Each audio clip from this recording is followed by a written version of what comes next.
Any act that is based on fraud so deep that kills people, sure, that constitutes a form of terrorism. Well, you can go to the pharmaceutical industry, whose entire basis, I mean, this is what it sounds like you're saying, it's just not their advertising, but it's their very definition of existence, their very premise is in that sense a homicidal act. If compared to water treatment, which you're saying is all people need, then to take any kind of medication is taxing the body instead of giving something to the body. Mitchell, people need water, they need the right nutrients, and they need a right understanding of the limitations of their body. If they behave within those lifestyle premise that the body is designed, if they buy a Cadillac, the Cadillac tells them, put this gas in the car, you can't take it here, you can't take it there, bring it back for repair service. If they go out of that constraint, naturally the car will break down. Nature has told us you need water for your everyday function, because we lose about 2.5 quarts of water a day, every day of our body. We lose a quart of water in breathing. Every time you breathe out, a lot of water leaves your body. You lose about a quart and a half in urine formation, because you need to get rid of the toxic waste. You lose some through perspiration, not sweating, perspiration.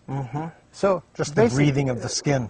Basically, you lose about 4 quarts of water a day. 2 quarts you get out of the food that you eat. But other 2 quarts, 2.5 quarts, depending on the weather and so on, you need to replace that every day. If you shortchange the body with the water that it needs, and you give it beverages that further dehydrate the body, caffeinated beverages dehydrate the body, alcoholic beverages dehydrate the body. There is a certain amount of validity in taking fruit juices and vegetable juices, but you can't replace the entire water needs of the body with these juices. So basically you need water in order to survive. You need the minerals.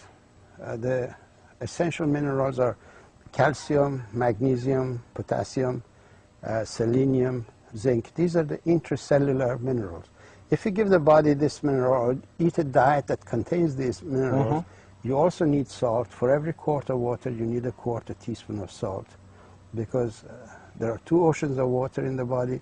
1 ocean of water is inside the cells. The water that you drink goes into the ocean inside, and the salt that you take keeps some of that water in the ocean outside of the cells. These 2 oceans have to be in balance in the same way as Atlantic and the Pacific have to be in balance. Once you take the water, you take salt, you take these minerals, no disease will have a chance to appear. Then you need the right diet for repair mechanisms and for raw materials, for neurotransmitter formation, for creation of proteins and so on. Basically, if you behave like this, the body is capable of living into 150, maybe even 200 years in the right environment. Not 60 years, not 50 years. That's way too short. Early death. So your main prescriptions then, doctor, are water, at least a couple of quarts of water a day. Yes. And for each quart, a quarter teaspoon of salt. Minimum amount, yes. Because for the mineral content. Yes. And salt should be basically a sea salt of unrefined salt. But unfortunately, unrefined salt doesn't contain enough iodine. So people who are taking sea salt also need to supplement with a little bit of iodine. They can get it from kelp, or they can get it from these multivitamins, 1-a-day vitamins that everyone should take. Right, I see. And with these very simple, very inexpensive items, a person can maintain the health and live a very great long life. Yes, absolutely. If we teach this to the school children, we can save them from a whole lot of problems. Obesity? Obesity is a complication of dehydration. We can save children from complications of dehydration. Their education ability will improve. Their tendency to addiction will disappear, because addiction is another way of showing that the body was short of water, and we substituted. Oh, yes. When you drink water, you secrete endorphin in your body. Endorphin is the natural opiate of the body. Mm-hmm. When you don't drink water and you're hooked to that opiate, then you go and take the drugs that stimulate the opiate sensors. Mm-hmm. Okay? Yes. Water will help people get off the drugs. God. It's the universal solvent. It's a universal solution to the human body. Yeah. And no one invented water. No one has got exclusive rights to water. And I have no claims to any water company. I don't push water because there is any reward in it. I am a scientist, a medical doctor, a healer, and I'm interested in people getting the truth. And that is why I've written my book. If you hand me the book, I'll show it to the people. This is the book that people should read. Water Cures, Drugs Kill. Mm-hmm.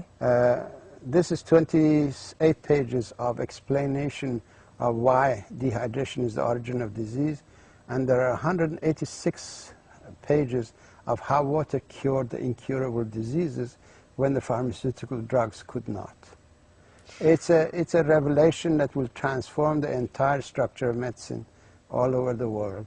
And this is a challenge to the medical establishment, and people need to read this book and take it to their doctor, take it to their congressman, take it to their senator, and demand from these people to take their side and stop the drug industry terrorism against society. Medicine is, some medications are absolutely essential. Antibiotics are essential. Sure. Some